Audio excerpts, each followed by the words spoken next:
I think that from all the Mini LED TVs currently existing, the Samsung QNX1D is the one people talk about the last.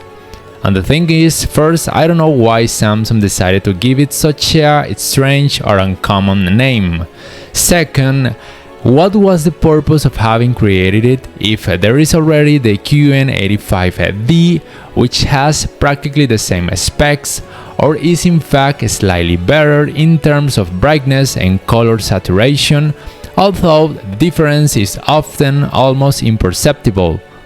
Well, I think that the most accurate answer is to say that the QNX1D was created specifically to have the option that is lateral fit, being able to be placed at two different distances from each other, while the QN80D has a central stand. Obviously, this will be only relevant for someone who is going to place it on a table. So, if you're still undecided between which of these two models to buy, I will tell you to simply buy the one that you find cheaper.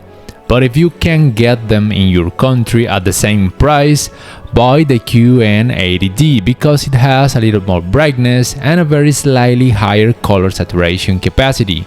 But if you need to have the possibility of having a lateral feed that can be placed at two different distances from each other because you're going to place it on a table, then buy the QNX1D. In terms of gray color uniformity and the dirty screen effect, they are almost the same with a relatively good result. The motion handling they have and noticeably decreasing the judder effect is also the same. The image upscaling is also the same since they have the same processor, reminding you that no 4K TV will show you 4K results if the content resolution is low. It is also good to know that both models perform almost the same in dark scenes, in the sense of managing and noticeably decreasing the clouding effect and also the blooming effect, since the local dimming work in both TVs is very good, with at least a decent level of detail. The viewing angles are terrible on both models since they have an LCD screen with UVA panel, which is normal.